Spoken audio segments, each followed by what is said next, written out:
6 months later, Ghost 77 had become more than a call sign. It had evolved into a symbol of precision and reliability that special operations teams across multiple theaters requested by name.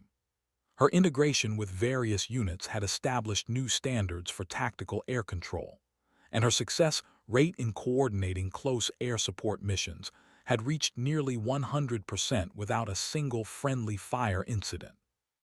The morning briefing at Kandahar Air Base brought together representatives from every special operations unit operating in southern Afghanistan, and Zara found herself at the center of mission planning discussions that would have been unthinkable during her administrative exile. Maps covered every surface of the briefing room, marked with target locations, infiltration routes, and coordination timelines that represented months of intelligence gathering and operational planning. Ghost 77, Colonel Patterson began, his tone carrying the respect that had replaced the initial skepticism she'd encountered. We have a complex operation requiring your expertise.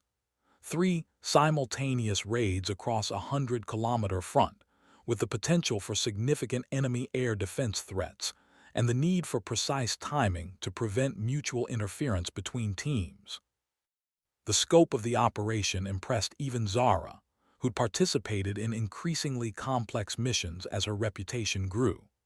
Coordinating air support for 3 separate special operations teams simultaneously would require splitting her attention between multiple tactical frequencies while maintaining awareness of weather conditions, aircraft availability, and the constantly shifting tactical situation on the ground. Sir, what platforms do we have available? 2 AC-130 gunships, 4 F-16s with mixed ordnance, 6 Apache attack helicopters, and 2 B-1B bombers carrying precision-guided munitions, Captain Morrison replied, consulting his coordination board. Plus, whatever transport and medical evacuation assets you determine necessary. The aircraft roster represented enough firepower to level several city blocks, but Zara knew that raw destructive capability meant nothing without the intelligence and coordination necessary to apply it precisely. Each weapon system had different capabilities, limitations, and employment procedures that had to be integrated into a cohesive plan that supported the ground teams without creating fratricidal risks. Timeline for mission execution: 48 hours, Colonel Patterson answered. Intelligence indicates that our targets will be moving to new locations within 72 hours, so this represents our best opportunity to eliminate multiple high-value individuals simultaneously. Zara studied the maps, noting the terrain features and potential threat locations that would influence aircraft routing and weapons employment. The complexity of coordinating air support for 3 simultaneous operations would challenge every skill she developed, but it also represented the kind of mission that could significantly impact the overall war effort if executed successfully. Sir, I'll need dedicated communication links with each ground team, real-time intelligence updates on enemy air defense positions, and weather forecasts for the entire operational area. She paused, considering the tactical challenges. I also recommend positioning medical evacuation assets at forward staging areas to minimize response times if we take casualties. Agreed. What else do you need?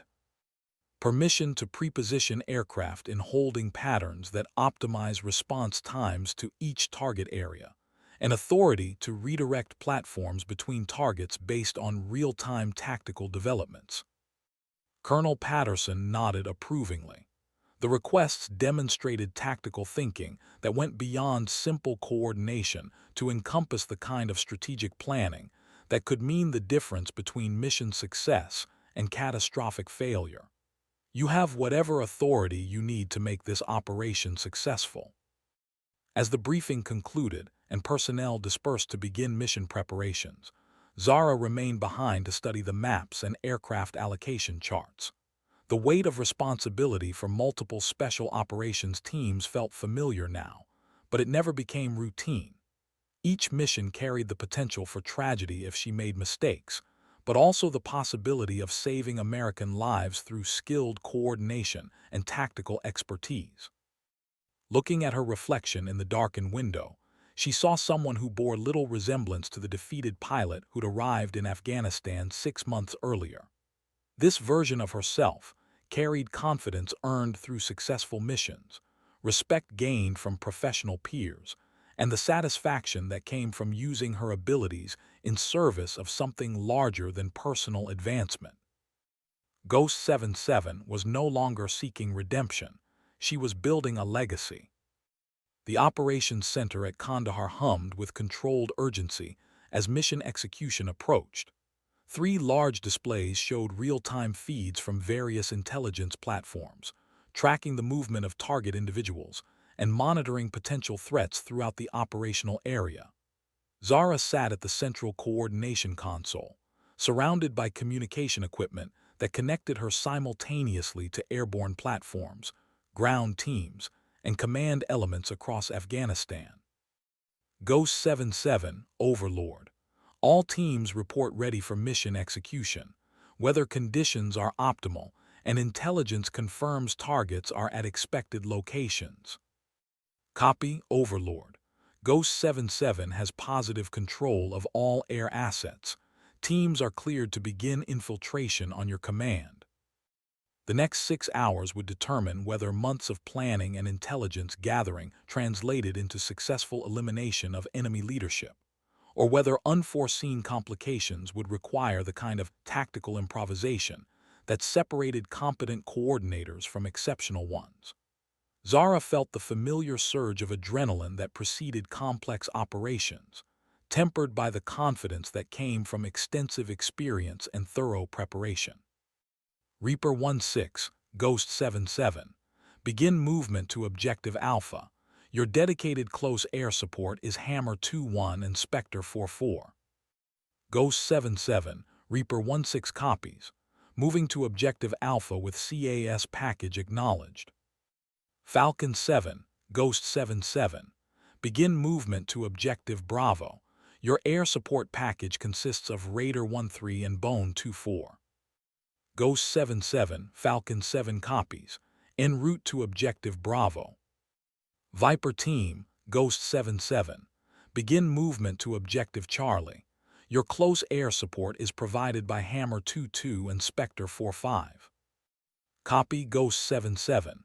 Viper Team moving to Objective Charlie.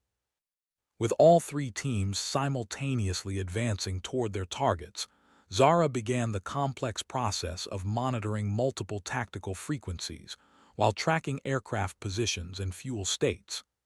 Each team operated independently but required coordination to prevent mutual interference, especially if they encountered unexpected resistance that required additional air support.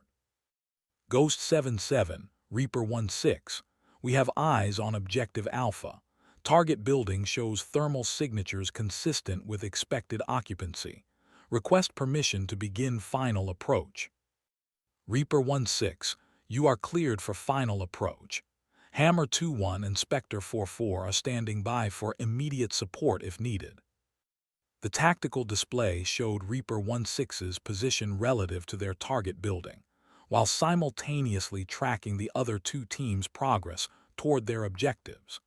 The coordination required constant attention to detail and the ability to process multiple information streams without losing situational awareness of the broader tactical picture. Ghost 77, Falcon 7. We have unexpected activity at Objective Bravo. Multiple vehicles arriving at the target location appears to be unscheduled meeting or security reinforcement. The development represented exactly the kind of tactical complication that required immediate assessment and potential mission modification. Additional personnel at the target could indicate either an opportunity to eliminate more enemy leadership or a trap that could result in American casualties. Falcon 7, Ghost 77. Maintain observation and provide detailed count of personnel and vehicles. Raider 13, can you provide overhead reconnaissance of Objective Bravo? Ghost 77, Raider 13. Moving to Overwatch position now will provide detailed intelligence on target composition. The ability to rapidly redirect air assets based on changing tactical conditions exemplified the kind of flexible coordination that had become Zara's signature. Rather than rigidly following predetermined plans, she adapted to real-time developments while maintaining support for all three operations simultaneously. Ghost 77, Reaper 16. We are in position and ready to execute on Objective Alpha. Request final clearance. Reaper 16, you are cleared to execute. Hammer 21 and Spectre 44 remain on standby. The first phase of the coordinated operation was beginning, and Ghost 77 prepared to guide three teams of America's most elite warriors through simultaneous combat operations that would test every aspect of her tactical coordination abilities. The radio erupted with controlled chaos as all three teams executed their missions simultaneously. Zara's hands moved across multiple communication panels with practiced efficiency, processing information from 9 different sources while maintaining tactical awareness of the broader operational picture. Years of training and combat experience had prepared her for exactly this kind of multidimensional coordination challenge. Ghost 77, Reaper 16, taking heavy fire from secondary building not identified in intelligence briefing. Request immediate close air support. Reaper 16, Hammer 21 is inbound your position. Mark target building with IR laser now. Ghost 77, Falcon 7. We have confirmed 12 enemy personnel at Objective Bravo, including 2 high-value targets not originally expected. Requesting permission to modify mission parameters. Falcon 7, you are cleared to engage all targets of opportunity. Raider 13, provide overwatch and be prepared for immediate support. Ghost 77, Viper Team. Objective Charlie is secured, high-value target eliminated, intelligence materials recovered. Ready for extraction. The varying status reports from 3 separate operations required Zara to simultaneously coordinate offensive air support for one team, authorize mission modification for another, and arrange extraction for the third. The mental demands of tracking multiple tactical situations would have overwhelmed most coordinators, but her years of combat experience had taught her to compartmentalize information while maintaining awareness of the connections between seemingly separate events. Hammer 21, Ghost 77. Target is marked with IR laser. You are cleared hot on secondary building at Objective Alpha. Ghost 77, Hammer 21 engaging marked target. The A-10's GAU-8 cannon erupted with its distinctive sound, followed immediately by secondary explosions as the 30 depleted uranium rounds found their target.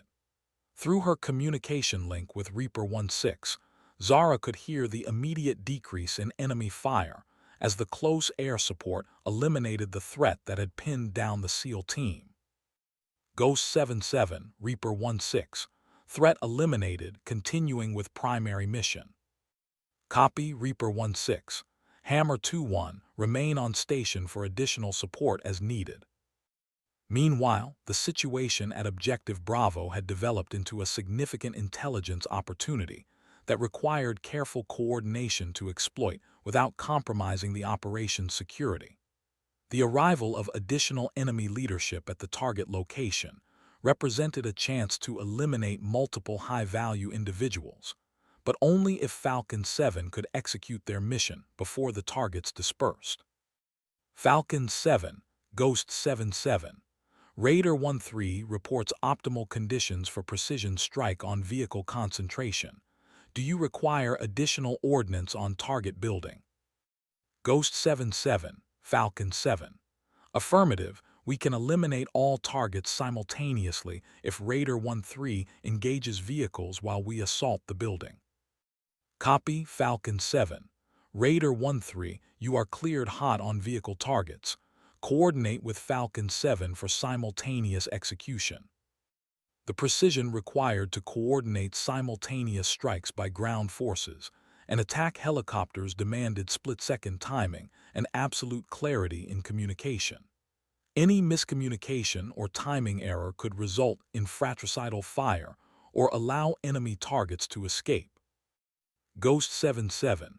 All elements ready for synchronized execution on Objective Bravo. All elements Ghost 77. Execute, execute, execute. The coordinated assault on Objective Bravo unfolded with textbook precision as Falcon 7 breached the target building, while Raider 13 simultaneously engaged the vehicle concentration with Hellfire missiles. The radio chatter indicated successful elimination of all targets without friendly casualties, exactly the kind of outcome that had made Ghost 77's reputation among Special Operations Forces. Ghost 77 Falcon 7. Objective Bravo secure, 6 high-value targets eliminated, sensitive intelligence materials recovered, ready for extraction. With 2 of 3 missions successfully completed, and the third requiring only extraction coordination, Zara allowed herself a moment of professional satisfaction. The complex operation had succeeded beyond the most optimistic projections, eliminating multiple enemy leaders while recovering intelligence that would support future operations throughout the region. All stations Ghost 77. Mission execution complete on all objectives, coordinating extraction for all teams. Outstanding work by everyone involved. The acknowledgments that came back over the radio carried a warmth that transcended professional courtesy. These were warriors who understood the complexity of what had just been accomplished, and their respect for the coordination that had made it possible was evident in every transmission. Ghost 77, Overlord. Preliminary assessment indicates complete mission success across all 3 objectives. Recommend you take credit for one of the most successful, coordinated special operations in recent history. As extraction helicopters moved toward pickup zones and combat aircraft returned to their bases, Zara finally allowed the tension of the past 6 hours to drain from her shoulders. The operation had succeeded not just tactically, but strategically, eliminating enemy leadership that had been responsible for attacks against American forces, while recovering intelligence that would prevent future operations against coalition personnel. But more importantly, every American warrior involved in the operation was returning home safely. In the end, that was the only metric that truly mattered to Ghost 77. Medals and commendations were meaningless compared to the knowledge that her coordination had kept fellow service members alive during one of the most complex operations she'd ever managed. Ghost 77, this is Reaper 16. Don't know if anyone's told you this, ma'am, but you're the best tactical air controller we've ever worked with. Thank you for bringing us home. The transmission was personal rather than official, a warrior's acknowledgement of exceptional performance under pressure. Similar messages came from Falcon 7 and Viper Team, each expressing gratitude for coordination that had exceeded their expectations and enabled mission success that would have been impossible without expert air support. As the operations center began returning to normal activity levels, Colonel Patterson approached Zara's coordination console with an expression that mixed professional admiration with genuine warmth. Lieutenant Commander, that was extraordinary work.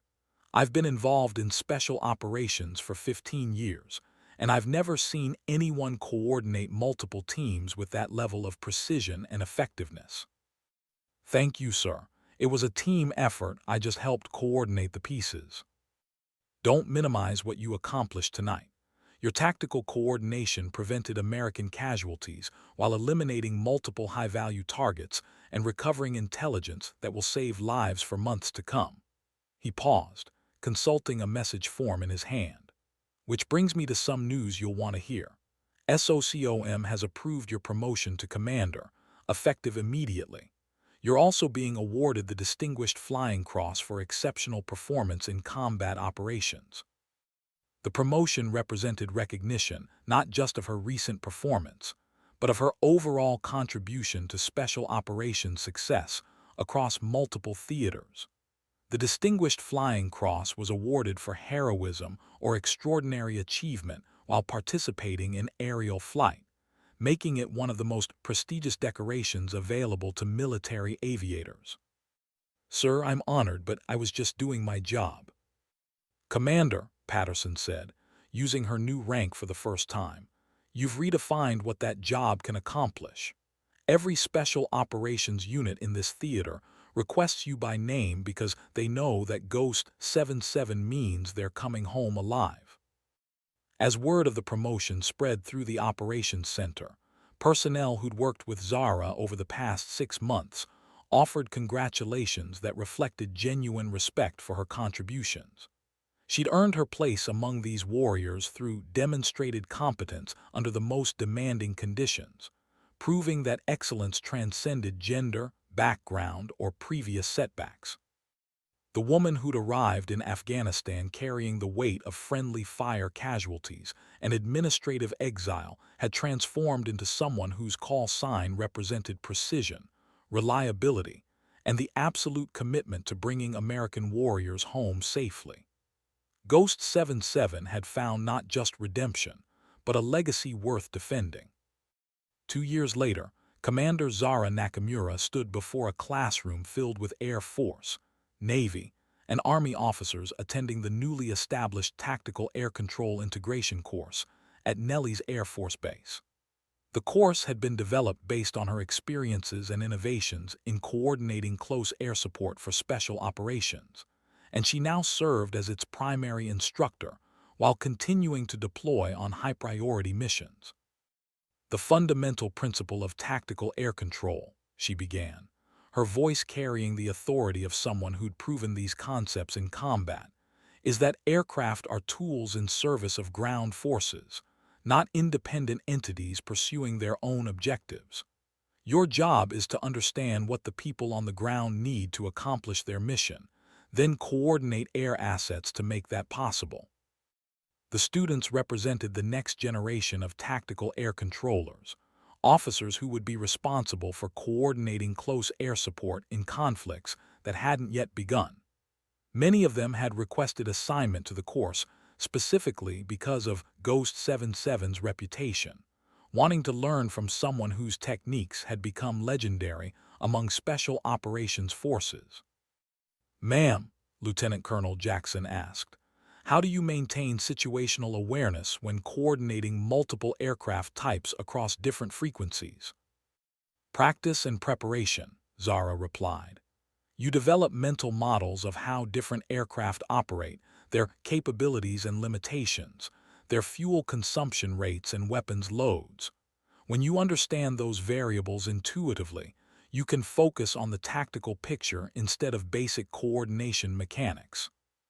She moved to the tactical display that dominated one wall of the classroom, using it to illustrate complex coordination scenarios based on actual missions she'd supervised. The students took notes with the intensity of people who understood that these lessons could mean the difference between life and death when they deployed to combat zones. "The key to avoiding friendly fire incidents is what I call tactical paranoia. The assumption that every piece of information you receive might be wrong, incomplete, or outdated.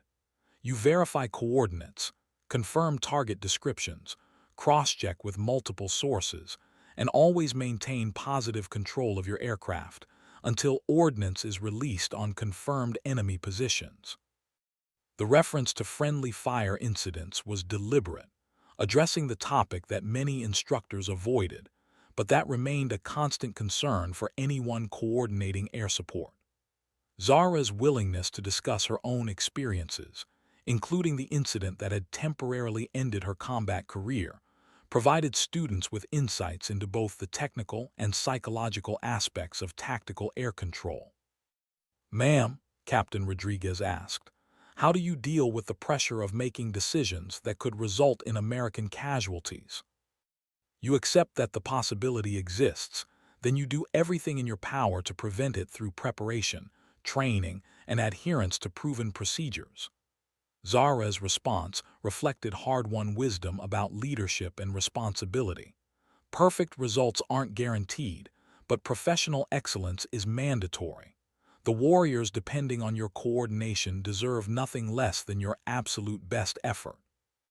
After the class concluded, several students remained behind to ask additional questions about specific tactical scenarios. These informal discussions often provided more valuable learning than the formal instruction, allowing students to explore complex situations that couldn't be fully addressed during regular class time. "Commander," Major Thompson said, "I've heard stories about your missions in Afghanistan. Is it true that you coordinated air support for 36 special operations without a single friendly casualty?" 38 missions, Zara corrected quietly. "And yes, everyone came home safely. But that record exists because of exceptional ground teams, skilled aircrews, and detailed intelligence support. Individual tactical air controllers don't succeed alone.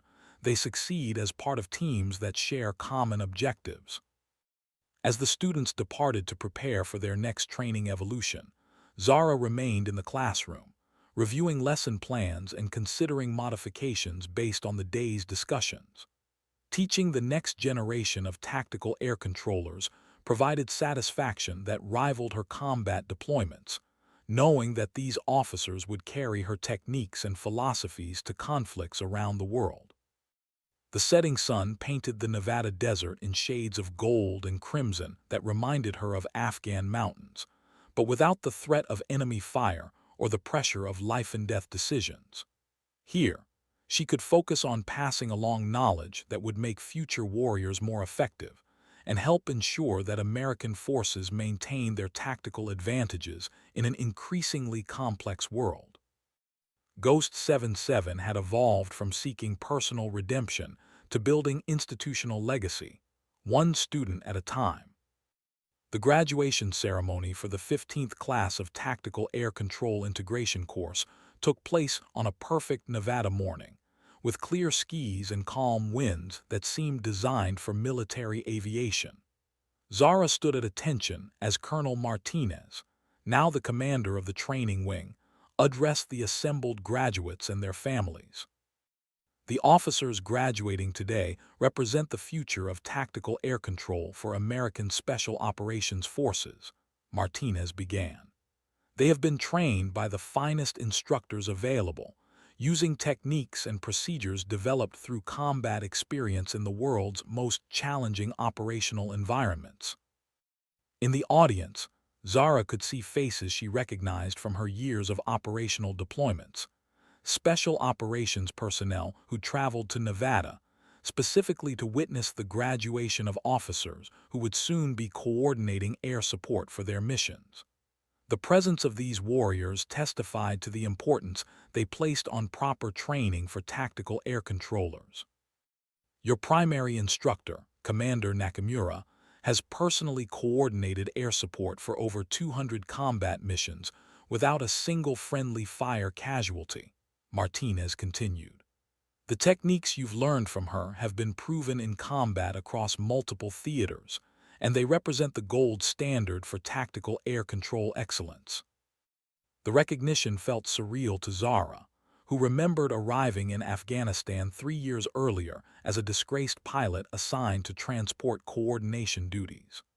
The transformation from administrative exile to instructional leadership seemed almost impossible in retrospect, but each step had followed logically from the choices she'd made when faced with difficult decisions.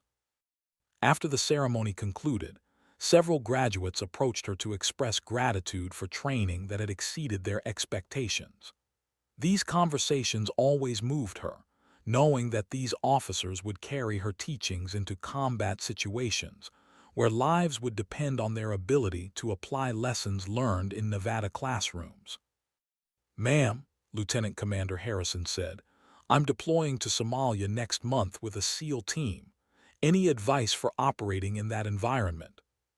"Study the terrain, understand the tribal dynamics, and remember that in Africa, weather changes can create tactical complications faster than enemy action," Zara replied. Most importantly, trust your training and the expertise of the people you're working with. Everyone wants the same thing, mission success, and everyone coming home safely. As the last graduates departed and the ceremony area began returning to normal, Colonel Martinez approached with an expression that suggested important news. "Commander, I have orders for you that I think you'll find interesting." "Sorry." SOCOM wants you to develop an advanced tactical air control program for operations in contested environments. You'll be working with classified platforms and experimental technologies, training controllers for missions that, well, let's just say they go beyond current public knowledge. The offer represented another evolution in her career, moving from proven techniques to cutting-edge capabilities that would define the future of tactical air control. It was both exciting and daunting, requiring her to adapt her hard-won expertise to technologies and scenarios that push the boundaries of current military capabilities. Timeline, sir. You have 60 days to complete current instructional responsibilities. Then you'll transfer to a classified facility where you'll have access to platforms and capabilities that will challenge everything you think you know about tactical air control. As they walked across the flight line where various aircraft sat gleaming in the afternoon sun, Zara reflected on the journey that had brought her from the cockpit of a Super Hornet to the classroom of a training facility, to whatever came next in facilities she couldn't discuss with anyone lacking appropriate security clearances. The constant thread through all these assignments had been the same: using her skills to protect American warriors and enable mission success in the most demanding environments. Whether flying combat missions, coordinating air support from transport aircraft, or teaching the next generation of tactical air controllers, the underlying purpose remained unchanged. "Sir, I accept the assignment." "Outstanding. And Commander, this new program will probably result in another promotion within the year. You've earned it through exceptional service under challenging conditions." Ghost 77 looked toward the mountains that surrounded Nelly's Air Force Base, thinking about the classified missions and experimental technologies that awaited her. The scared pilot who'd been haunted by friendly fire casualties no longer existed, replaced by someone who understood that excellence required constant adaptation and the willingness to embrace new challenges. The legend of Ghost 77 would continue, but now it would be written in classified files and whispered among warriors whose missions couldn't be acknowledged publicly. Some stories were meant to remain in the shadows, known only to those who shared the burden of protecting American interests in a dangerous world. As the sun set over the Nevada desert, Commander Zara Nakamura prepared for the next chapter of a career that had transformed from personal failure to professional legend, one precisely coordinated mission at a time. The C-130 Hercules groaned through turbulent Afghan airspace at 23,000 feet, its cargo bay filled with the steady hum of 4 Allison T-56 turboprops and the restless shifting of 32 Navy SEALs. Most passengers would be white-knuckling their armrests, but Lieutenant Commander Zara "Ghost" Nakamura had learned long ago that military transports were the universe's most effective sleeping pills. Her head rested against the vibrating aluminum bulkhead, dark hair escaping from her regulation bun, flight suit rumpled from 14 hours of travel that had taken her from Coronado to Ramstein to Bagram in a blur of fuel stops and paperwork. The SEALs eyed her with barely concealed amusement. Here was this slight woman, maybe 5'4" in boots, sleeping like a baby while they ran pre-mission checks and discussed contingencies in hushed tones. They'd been briefed about their transport pilot, some Navy aviator getting shuffled around after a desk assignment, probably rusty as hell, definitely not someone you'd want flying you into a hot LZ. The team leader, a weathered chief petty officer named Rodriguez, had already made his opinion clear during the pre-flight briefing. "Great, they're giving us a fucking taxi driver." What they didn't know was that Zara's dreams were haunted by the whistle of incoming mortars and the metallic taste of adrenaline. In her sleep, she was back in the cockpit of her FA-18E Super Hornet, Callsign Ghost, painted in faded letters beneath the canopy rail. Back when that name meant something. Back when she was the pilot other pilots talked about in reverent whispers. The one who could thread a Hornet through a sandstorm at Mach 0.95 and put a JDAM through a window the size of a pizza box. The aircraft shuddered through another pocket of turbulence, causing several SEALs to grip their safety harnesses. Zara didn't even stir. Her breathing remained deep and even, one hand resting loosely on the flight manifest in her lap. The document bore an interesting discrepancy that none of the passengers had bothered to examine closely.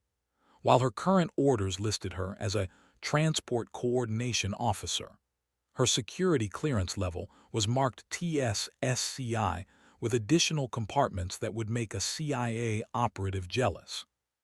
Chief Rodriguez checked his watch and muttered something about having to wake up their chauffeur soon. The insertion point was still 2 hours out, but he wanted to review the approach vectors with whoever was supposedly flying this bucket of bolts into one of the most contested airspaces in the Hindu Kush. He had no idea that the sleeping woman 3 feet away had already memorized every SAM site, every radar installation, and every natural terrain feature within a 100-kilometer radius of their destination. Or that in approximately 97 minutes, she would remind 32 of America's most elite warriors why some call signs are whispered instead of shouted. The Hercules droned on through the darkness, carrying its cargo of secrets toward a rendezvous with legend. Rodriguez finally approached the sleeping pilot, his boots clanking against the metal decking. The sound that had awakened countless passengers over the years didn't even register with Zara. Her unconscious mind filtered out the familiar rhythms of military aircraft like white noise. What did wake her was the subtle change in engine pitch as they began their descent into Bagram's approach pattern. Her eyes opened instantly, no grogginess or disorientation, just the immediate alertness of someone whose survival had once depended on processing threats in milliseconds. "Ma'am," Rodriguez began, his tone carrying the barely polite condescension reserved for officers he didn't respect. "We need to discuss the insertion profile." Zara stretched, joints popping from the cramped position, and checked her watch with practiced efficiency. 93 minutes to drop, Chief. Right on schedule. She stood, retrieving a worn leather portfolio from beneath her seat. "I assume you want to review the approach vectors and threat assessment." Several SEALs exchanged glances. Most transport pilots needed detailed briefings and multiple consultations with operations centers. This one was quoting timelines from memory and talking about threat assessments like she'd written them herself. Rodriguez maintained his skeptical expression, but something flickered behind his eyes, the first hint of professional curiosity. "The intelligence brief mentioned possible SA-7 sites along the ridgeline," Rodriguez said, testing her knowledge. "How do you plan to avoid them?" Zara opened her portfolio, revealing not the standard flight charts and weather reports Rodriguez expected, but detailed topographical maps marked with precise annotations in her own handwriting. Red circles indicated confirmed SAM sites. Yellow triangles marked suspected positions. Blue lines traced optimal approach routes that exploited natural radar shadows cast by the mountainous terrain. "SA-7s are the least of our concerns," she replied, her voice carrying an authority that seemed at odds with her diminutive frame. "The real threat is the ZSU-23-4 they moved into position 3 days ago." She pointed to a location that wasn't marked on any of the official briefing materials the SEALs had received. "Sovietera, radar-guided anti-aircraft artillery. Effective range 8,000 meters, but only if they can maintain a lock." Rodriguez leaned closer, studying the map. "This intel isn't in our mission brief." "No," Zara agreed quietly. "It wouldn't be." She traced a finger along a narrow valley that wound between 2 ridgelines like a serpent. "We'll approach from the northwest, using this drainage to mask our signature until we're 3 clicks from the LZ. The mountains will break up their radar picture, and by the time they acquire us, we'll already be gone." The confidence in her voice was absolute, but it was the kind of confidence that came from experience, not bravado. Rodriguez had heard that tone before, from pilots who'd been shot at enough times to know the difference between theoretical knowledge and hard-earned wisdom. He glanced at his men, noting that several of them had abandoned their equipment checks to listen to the conversation. "What's your background, Lieutenant Commander?" Rodriguez asked, his tone shifting slightly from condescension to genuine curiosity. Zara closed the portfolio and looked directly at him. 10 years carrier aviation, 3 deployments, 812 combat hours. She paused, letting the numbers sink in. And 4 air medals with Combat V. The cargo bay fell silent except for the drone of engines and the whisper of pressurized air through ventilation systems. The silence stretched for several heartbeats before Rodriguez found his voice. Combat V, the small bronze letter that distinguished air medals earned under enemy fire from those awarded for routine service. 4 of them suggested someone who'd spent considerable time in very dangerous places. His assessment of their pilot underwent a rapid recalibration. "What aircraft?" he asked, his tone now carrying the respect one warrior accorded another. "Super Hornet, VFA 151 Vigilantes, then VFA 31 Tomcatters." Zara's response was matter-of-fact, but the squadron designations carried weight. Both were elite strike fighter units with reputations forged in combat operations across the Middle East. Flew off the Lincoln, then the Roosevelt. Petty Officer Martinez, one of Rodriguez's younger team members, looked up from his weapon maintenance. "Wait, you flew Rhinos." The nickname for the FA-18EF Super Hornet carried reverence in his voice. "In combat." Zara nodded, settling back against the bulkhead as the Hercules continued its steady descent. 2 tour over Iraq, 1 over Afghanistan, close air support mostly, some deep strike missions into Syria. She spoke without boasting, reciting facts like items from a grocery list. "Ended up grounded after." She hesitated, the first crack in her professional composure. "After an incident." Rodriguez studied her face, nodding the way her jaw tightened almost imperceptibly. In his 15 years of special operations, he'd learned to read the subtle signs of combat trauma. The way someone's eyes would shift when certain topics arose. The careful word choices that skirted around memories too painful to examine directly. This pilot carried scars, and not all of them were visible. "What kind of incident?" The question came from Chief Warrant Officer Thompson, the team's communications specialist. He'd served long enough to know that pilots didn't get pulled from combat assignments without serious cause. Zara was quiet for a moment, studying the faces around her. These men were heading into harm's way, and they deserved to know whether their pilot could be trusted when the bullets started flying. "Friendly fire incident. March 2019. Grid coordinate mix-up led to..." She stopped, swallowed hard, then continued. "Led to 3 KIA, 7 WIA from a Marine squad that was supposed to be 500 meters south of the target building." The weight of those words settled over the cargo bay like a physical presence. Every man present understood the crushing burden of being responsible for friendly casualties, the way it could destroy a warrior's confidence and effectiveness. They also understood that such incidents rarely resulted from pilot error alone. The chain of miscommunication and failed safeguards required multiple systemic failures. "Court-martial," Rodriguez asked quietly. "Article 32 investigation. No charges filed but..." Zara shrugged, a gesture that conveyed volumes about military politics and the need for scapegoats when operations went wrong. Hard to find squadrons willing to take a pilot with that kind of baggage, so they stuck me behind a desk at NAVAIR, pushing papers and reviewing procurement contracts for unmanned systems. Martinez whistled softly. "That's gotta suck, going from flying combat missions to..." to being a taxi driver for special operations teams, Zara finished with a bitter smile. Yeah, it's been a real career highlight. She glanced around the cargo bay, taking in the faces of men who understood sacrifice and loss in ways that most people never would. But maybe it's time to remember what I used to be good at. The Hercules began banking into its final approach vector, and Zara felt the familiar tightness in her chest that preceded any high-risk insertion.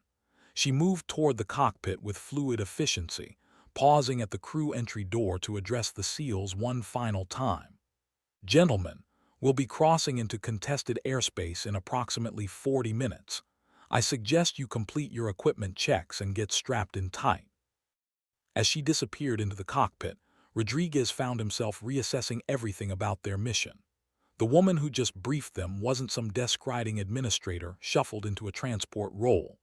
She was a combat veteran with more trigger time than most of his team combined. The way she'd analyzed the threat environment, the precise details in her annotated maps, the quiet confidence in her voice when discussing tactics, these weren't the characteristics of someone who'd lost their edge. "Chief," Martinez called softly, "you think she's really been flying a desk for the past couple years?" Rodriguez considered the question while cinching down his gear. "I think there's more to Lieutenant Commander Nakamura than what's in her service record."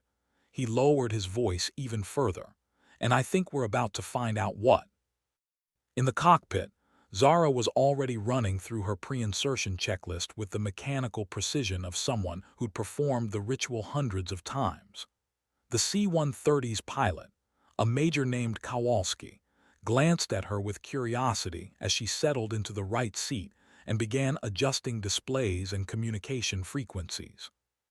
"Interesting passenger manifest today," Kowalski observed, his hands steady on the controls as they descended through 15,000 feet. 32 SEALs and one very mysterious Navy pilot who seems to know more about this AO than our intelligence briefers. Zara finished programming the navigation system and reached for her flight helmet, the one piece of personal equipment she'd carried from assignment to assignment for nearly a decade. The white shell bore the scuffs and scratches of countless missions, and stenciled below the visor in faded black letters was a call sign that hadn't been used in over 2 years. "Ghost." "Let's just say I've been here before," she replied, slipping the helmet over her head and feeling the familiar weight settle against her shoulders. The integrated communication system crackled to life, connecting her to frequencies that most transport coordination officers would never access. "Tower, this is Ghost 77, requesting immediate clearance to tactical frequency." Kowalski's eyebrows rose at the call sign and the authority in her voice. Ghost 77 wasn't a transport coordination identifier. It was a tactical aviation call sign, the kind assigned to combat pilots who'd earned their place in the brotherhood of those who'd flown and fought in America's most dangerous skis. "Ghost 77 Tower copies. You're cleared to tactical. Welcome back." The transmission carried an undertone of recognition that made Kowalski study his companion with new interest. In the cargo bay behind them, 32 Navy SEALs felt the aircraft's attitude change as Ghost 77 took control of their destiny, guiding them toward an insertion that would either be routine or legendary, depending on what waited in the mountains ahead. The tactical frequency came alive with radio chatter as Ghost 77 checked in with various elements of the operation. "Overlord, Ghost 77 inbound with package Delta, bearing 270, altitude 12,000, ETA to primary 40 minutes. Ghost 77, Overlord copies. Be advised, we have unconfirmed reports of increased enemy activity along your route. Recommend you coordinate with Spectre 2-1 for Overwatch." Zara keyed her mic. "Overlord, Ghost 77 requests direct coordination with Spectre Element. We'll need their eyes during final approach." Major Kowalski watched with growing amazement as his passenger, whom he'd assumed was just along for the ride, began orchestrating a complex air operation with the smooth professionalism of a seasoned combat controller. The way she managed multiple radio frequencies, coordinated with AC-130 gunships, and processed real-time intelligence updates demonstrated a level of operational experience that contradicted everything in her current assignment profile. Spectre 2-1, Ghost 7-7 on Tactical. Ghost 7-7, Spectre 2-1. Good to have you back on the net. The AC-130 pilot's voice carried warmth that suggested prior working relationships. We've been watching your approach corridor. Thermal imaging shows possible movement in grid Delta Foxtrot 762. Zara consulted her tactical map, cross-referencing the grid coordinate with known terrain features and threat positions. Spectre 2-1, can you confirm whether that movement is consistent with foot patrols or mechanized elements? Stand by, Ghost 7-7.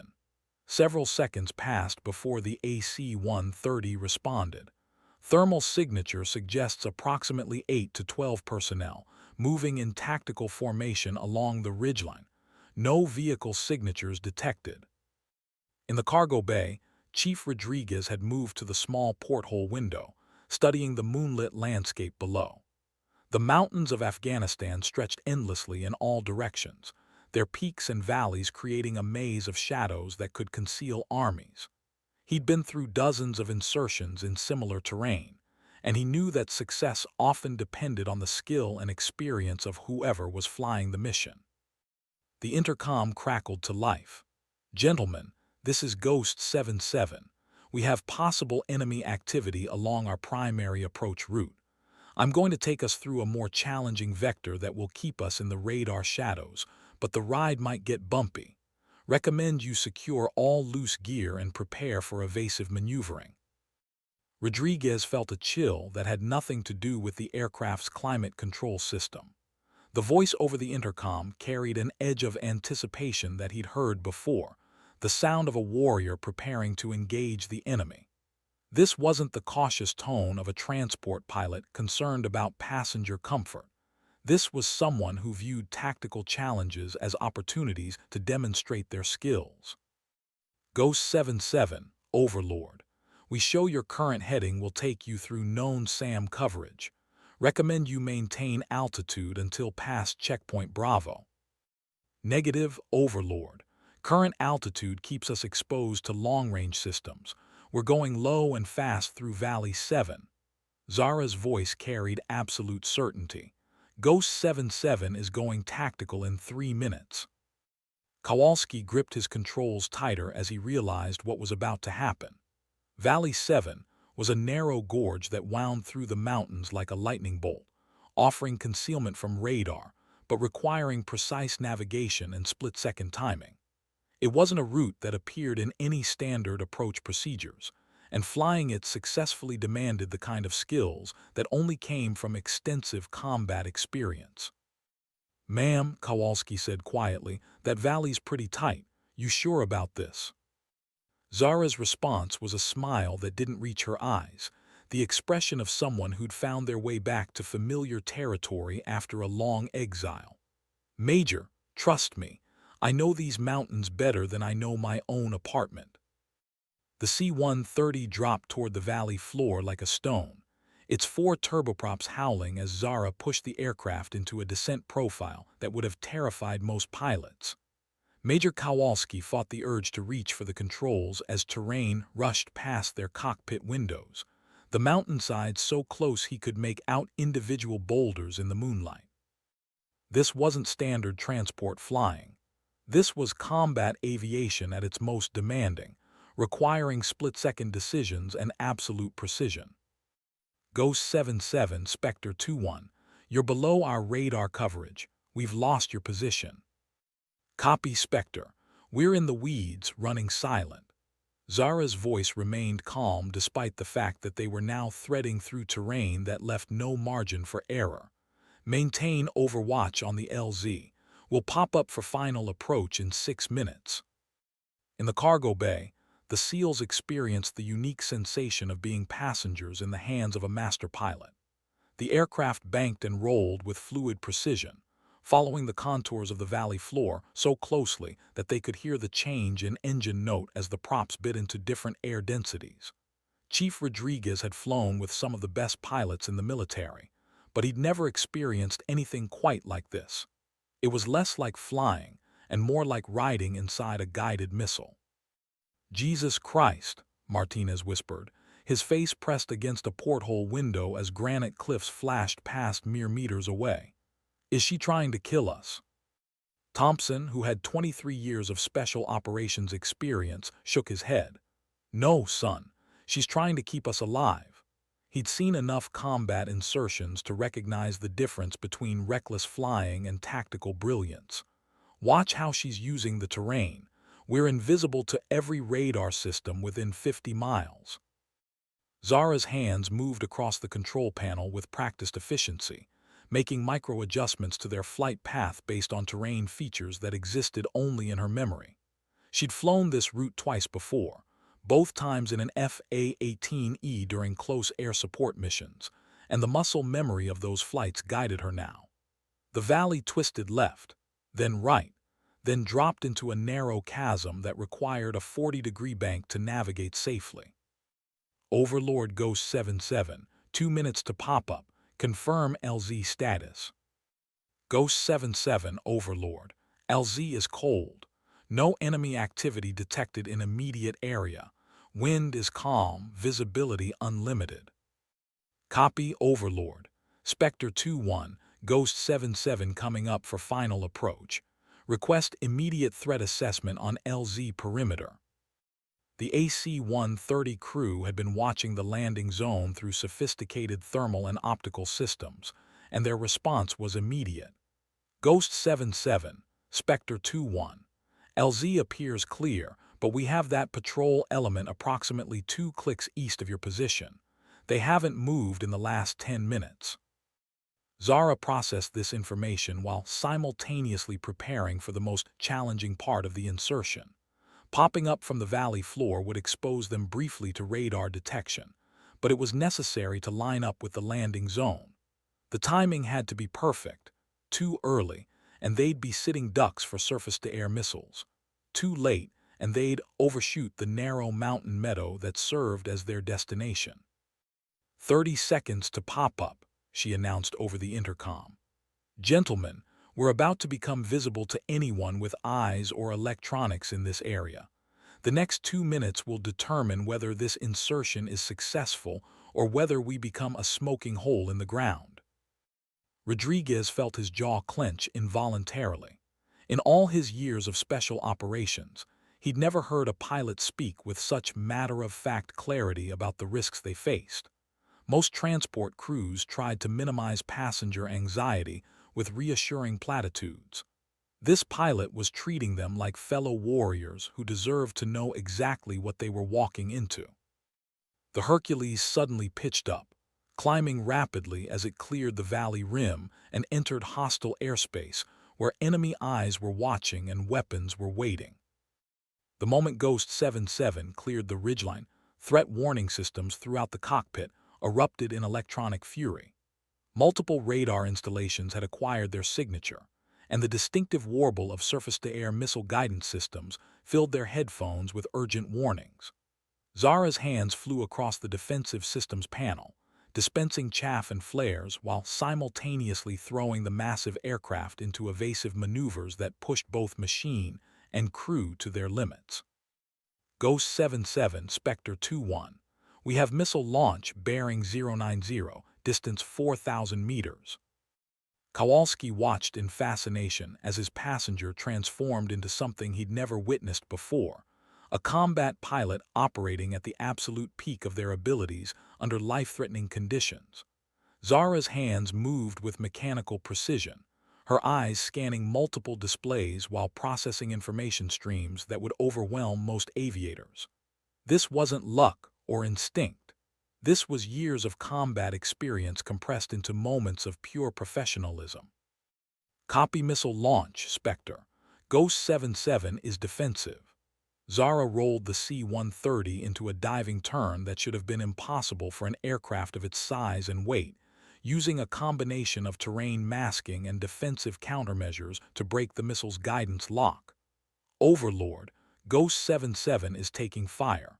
Request immediate suppression of enemy air defenses. The cargo bay had become a chamber of barely controlled chaos. Equipment rattled against bulkheads, and several SEALs fought to maintain their balance as the aircraft pitched and rolled through evasive maneuvers. But Rodriguez noticed something that impressed him more than any aerial display. None of his men showed fear. They were watching through portholes with professional interest, studying how their pilot was keeping them alive through skill and determination. Ghost 77 missile has lost lock. You're clear defensive. Copy clear defensive, Spectre. Continuing to LZ. Zara's voice remained steady despite the fact that they'd just survived what should have been a lethal encounter. ETA 90 seconds. The landing zone appeared ahead of them, a small meadow carved into the mountainside, barely large enough for a C-130 to land and take off again. Approaching it required a steep descent through crosswinds that could slam an aircraft into the surrounding peaks, followed by a precision landing on what amounted to a postage stamp of level ground surrounded by vertical terrain. Overlord Ghost 77, visual on LZ beginning final approach. Ghost 77 Overlord, cleared to land, wind variable at 8 knots, density altitude 9,000 feet. The thin air at high altitude meant reduced engine performance and longer takeoff rolls, while the variable winds created unpredictable turbulence that could prove fatal during the final moments of approach. Zara compensated for these factors automatically, her mind calculating power settings and approach angles based on hundreds of previous landings in similar conditions. "Gentlemen," she announced over the intercom, 30 seconds to touchdown. Prepare for immediate egress upon landing. We'll be on the ground for exactly 90 seconds before departing. Chief Rodriguez unbuckled from his seat and moved toward the cargo door, his team following with practiced efficiency. They'd rehearsed this moment dozens of times, but rehearsals couldn't replicate the adrenaline surge that came from knowing that enemies were actively trying to kill them. As the aircraft touched down with barely a bump, Rodriguez realized that their survival had depended entirely on the skills of a pilot whom they'd initially dismissed as a taxi driver. The cargo door dropped, revealing the moonlit landscape of one of the world's most dangerous places, and 32 Navy SEALs ran into the darkness to begin a mission that would either save American lives or cost them their own. The SEALs disappeared into the night with the fluid efficiency of shadows merging with darkness, their equipment barely making a sound as they moved across the rocky terrain toward their objective.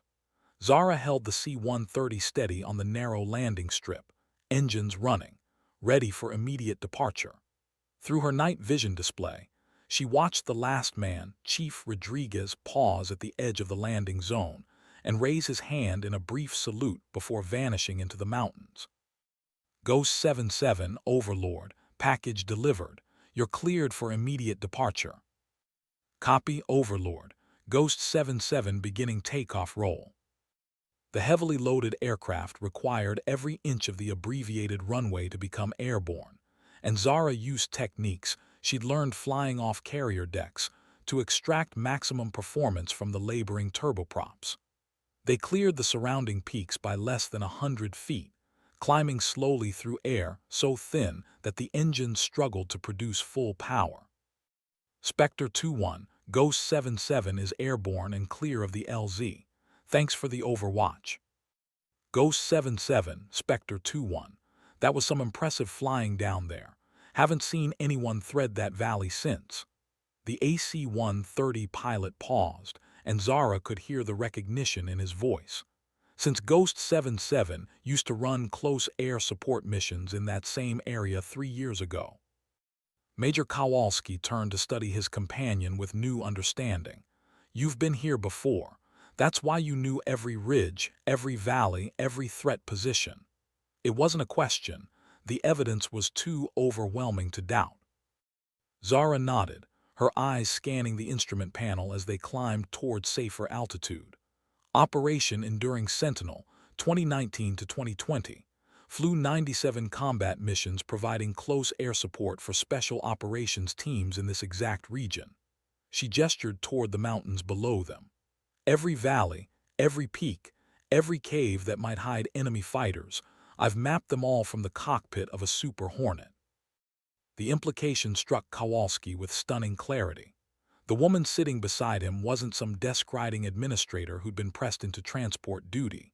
She was a combat veteran with intimate knowledge of one of the most dangerous operational areas in the world.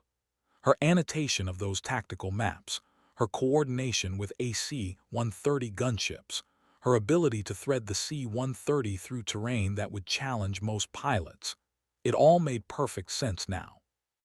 "The friendly fire incident," Kowalski said quietly.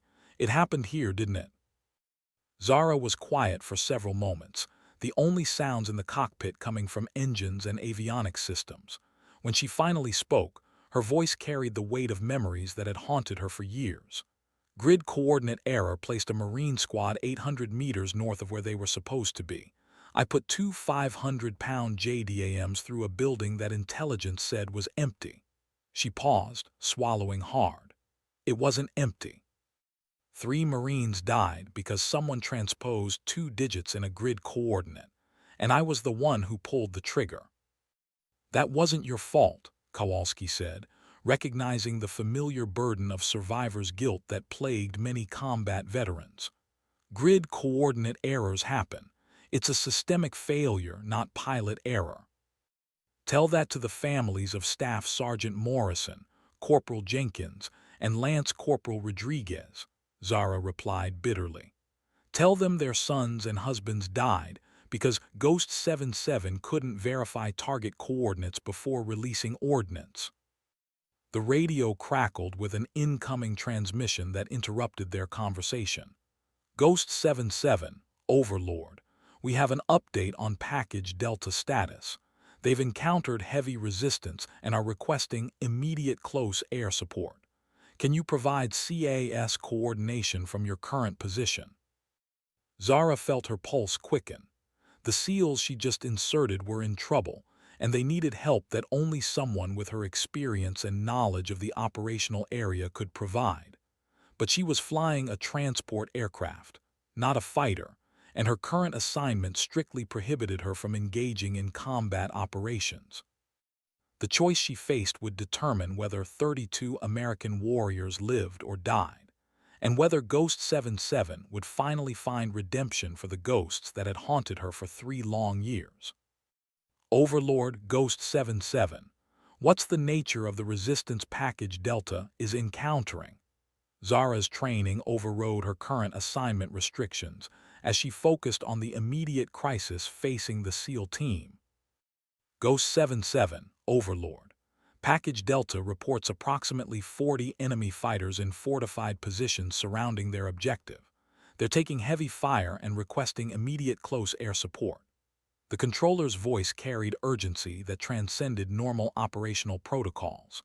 "Spectre 2-1 is already engaged, but they need someone who can coordinate multiple platforms and direct precision strikes in danger-close proximity to friendly forces." Zara felt the familiar surge of adrenaline that came with combat operations, but this time it was tempered by the memory of her last mission in these mountains. The weight of responsibility for friendly lives hung over her like a physical presence, and she knew that one mistake could result in the same kind of tragedy that had ended her combat career. Yet she also knew that Chief Rodriguez and his men were depending on her to provide the kind of expertise that could mean the difference between mission success and catastrophic failure. "Major," she said to Kowalski, "I need you to take us to a holding pattern 15 miles north of the objective area. Keep us at 12,000 feet, high enough to coordinate multiple platforms but low enough to maintain clear communications." "Roger that," Kowalski replied, banking the aircraft toward the specified coordinates. "What are you planning to do?" "What I should have done 3 years ago, trust my training and experience instead of letting fear make my decisions." Zara switched to the tactical frequency that connected her with every combat aircraft operating in the region. All stations, all stations. This is Ghost 77 assuming role as tactical air controller for Operation Lightning Strike. I have 32 friendlies in contact with superior enemy forces and need immediate coordination of all available CAS platforms. The response was immediate and overwhelming. Within seconds, her radio was filled with check-ins from F-16 Fighting Falcons, Thunderbolt IIs, Apache attack helicopters, and additional AC-130 gunships, a constellation of American air power that could level mountains if properly coordinated. The problem was that most of these aircraft had been scrambled from distant bases and lacked intimate knowledge of the terrain and threat environment. Ghost 77 Hammer Flight. 2 ship of A-10s inbound your position. Ordnance includes AGM-65 Mavericks and 30mm cannon. ETA 12 minutes. Ghost 77 Raider 24. Single Apache with Hellfire missiles and 30mm chain gun. ETA 8 minutes. Ghost 77 Falcon Squadron. 4 ship of F-16s with mixed ordnance. ETA 15 minutes. Zara began the complex process of coordinating multiple aircraft types with different capabilities and arrival times, ensuring that their attacks would be synchronized for maximum effectiveness while minimizing the risk of fratricide. Her mind raced through calculations involving time-on-target sequences, weapons effects, and safe separation distances, the kind of tactical geometry that required both mathematical precision and intuitive understanding of air combat dynamics. Package Delta, Ghost 77. I have multiple CAS platforms inbound your position. Transmit your current coordinates and mark your positions with IR strobes. Chief Rodriguez's voice crackled through the radio, strain evident despite his professional composure. Ghost 77, Package Delta. We're approximately 200 meters north of the primary objective, taking heavy fire from fortified positions in a cave complex. Enemy strength estimated at company level with crew-served weapons. The tactical picture began forming in Zara's mind. A small American force pinned down by a much larger enemy contingent that held the advantage of prepared positions and superior numbers. Success would require precise coordination of multiple weapon systems and perfect timing to avoid hitting friendly forces. It was exactly the kind of mission that had ended her career 3 years earlier, and now she had the chance to prove that Ghost 77 deserved to fly again. Package Delta, Ghost 77. I need you to mark the enemy positions with laser designation if possible. Raider 24 will be first platform on station with precision-guided munitions. Rodriguez's voice crackled through the radio with barely controlled urgency. Ghost 77, we have casualties and are running low on ammunition. Enemy fire is too heavy for us to expose laser designation equipment. Zara felt the familiar weight of command responsibility settle over her shoulders. The SEAL team was trapped in a kill zone with no safe way to mark targets for air support, while enemy fighters occupied positions that required surgical precision to attack without risking friendly fire. It was a tactical nightmare that demanded solutions beyond standard operating procedures. Copy Package Delta.